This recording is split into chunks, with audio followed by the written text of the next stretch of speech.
There's a strange kind of silence that follows you after someone walks away. It's not the silence of peace, and it's the silence of something missing. Maya sat on the park bench where she and Arav used to meet every evening. The coffee shop across the street still had the same smell of roasted beans, the same laughter spilling through its doors. But everything else had changed, and because he wasn't there, she had given her heart to him, thinking love meant chasing, holding, fixing, even when the other person had stopped trying. Every unread message, every broken promise, she told herself it was just a phase. But it wasn't. Arav had stopped seeing her the way she saw him. He had started pulling away slowly, replying late, canceling plans, and finally, disappearing behind excuses. Still, Maya kept running after him, not because she didn't know her worth, but because she hoped her love could change him. That night, sitting under the flickering park light, she whispered, "Maybe he just needs more time." But deep inside, she already knew. You can't chase someone who isn't walking toward you. Her best friend Ria called. "Maya, how long will you keep doing this to yourself?" I don't want to lose him," Maya said. Ria replied softly, "You've already lost him. Now you're just losing yourself." Maya stared at her phone after the call. The truth hurt, but it was real. For the first time, she realized, love doesn't mean running after people. It means respecting when they stop running beside you.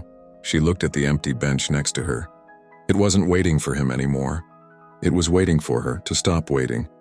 That night, Maya lay awake staring at the ceiling, her phone clutched tightly in her hand. She had sent her last message hours ago. "Are you okay? Can we talk?" But like most nights, there was no reply. Her heart ached with a heaviness she couldn't explain. She kept replaying old memories. Their first date, the laughter, the way he used to look at her like she was the only person in the room. Now those same memories felt like ghosts haunting her mind. Every tick reminded her of the time she was wasting, waiting for someone who wasn't coming back. Maya's eyes filled with tears. She whispered into the darkness, "Why am I the only one fighting for this?" She remembered how many times she forgave him, for the lies, the indifference, the silence. She remembered how she said sorry, even when she was the one hurt, and then something inside her broke. She sat up and looked around her empty room. Her life had started revolving around someone who didn't even see her anymore. Her career, her dreams, her smile, all fading because she was too busy chasing a shadow. Tears rolled down her cheeks, but this time they weren't of heartbreak. They were of awakening. She whispered, "If someone truly values you, you'll never have to beg them to stay." The next morning, Maya looked at herself in the mirror. Her eyes were swollen, but there was something new in them. Clarity. She picked up her phone and opened their chat. Without overthinking, she typed one final message. "I'm done chasing. If you ever care, you'll know where to find me." Then she pressed delete chat. Her hands trembled, her heart raced, but for the first time in a long time, she felt free. Sometimes we hold on because we're afraid of what life will look like without them. But Maya realized that life without lies and confusion was peace. That morning, the sun looked a little brighter. She smiled faintly, whispering to herself, "Maybe losing him means finding me." Days turned into weeks.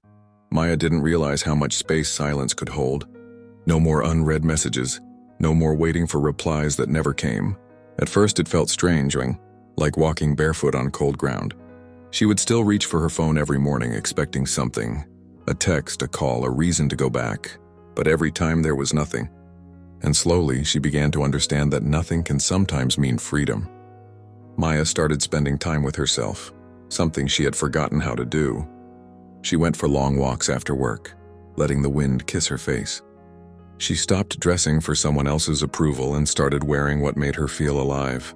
She picked up her old notebook, the one filled with poems she used to write before love distracted her. The pages smelled of dust and time. She smiled as she read her old words, realizing she was once happy on her own. Each day she added a new line, not about pain or heartbreak, but about growth.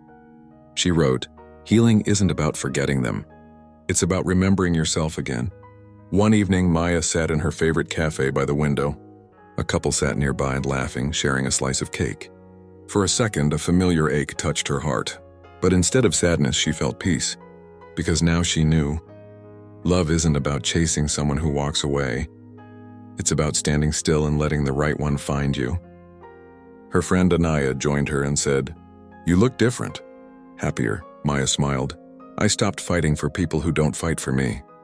That night, she posted on her journal's last page, "You lose nothing when you walk away from what was never meant for you."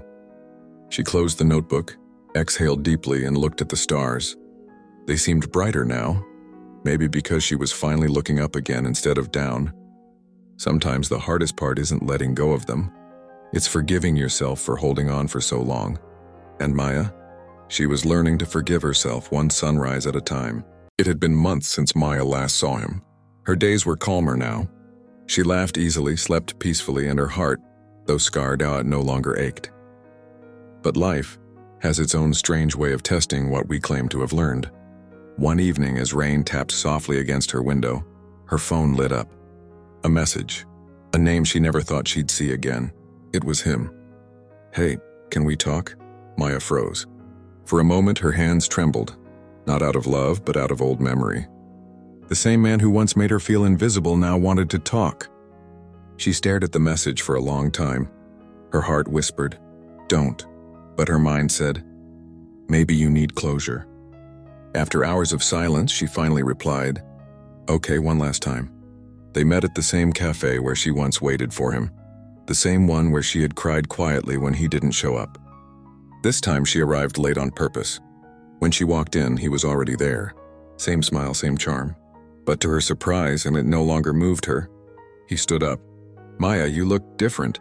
She smiled calmly. "Yes, peace looks good on me." He tried to explain himself. The confusion, the mistakes, the regret. He said all the words she once begged to hear.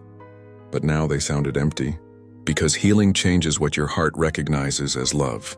And once you find your peace, chaos no longer feels like home. He reached across the table. "Can we start again?"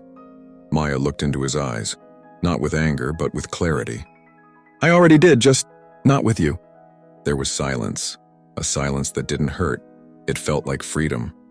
She stood up, placed some money on the table for her coffee, and said, "Thank you for teaching me what love shouldn't feel like." Then she walked away, this time not looking back. As she stepped outside, the rain had stopped. The air was clear. Maya took a deep breath, the kind that fills your lungs with new beginnings. And for the first time in a long time, she didn't need anyone to walk beside her. Sometimes strength isn't about holding on. It's about knowing when it's finally time to close the door. Not out of anger, but out of self-respect. Because real growth begins the moment you stop running after people and start running toward your peace. It's strange how one chapter of pain can rewrite your entire story of strength.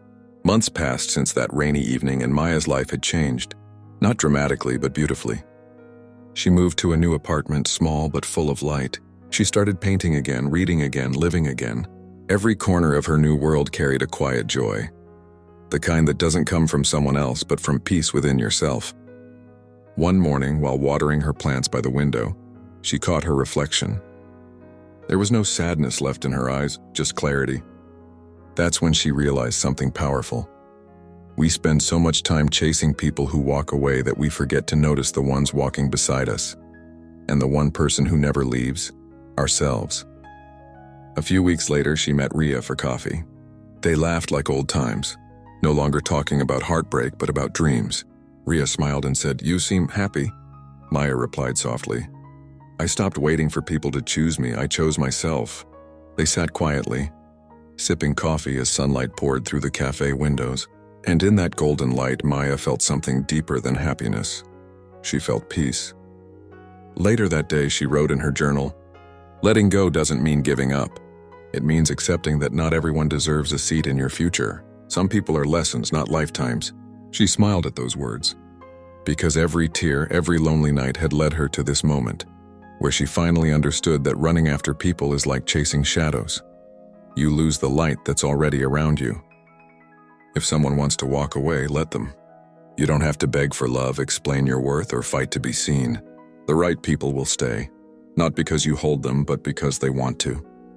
And one day when you look back, you'll thank those who left, because their absence taught you how to stand tall alone. Maya closed her journal, placed it beside a blooming plant, and whispered to herself, "I'm done chasing people. I'm chasing peace, I'm chasing me." She stepped out into the sunlight and head high, heart free, soul open to life again. no longer running after anyone, just walking gracefully toward her own beautiful tomorrow.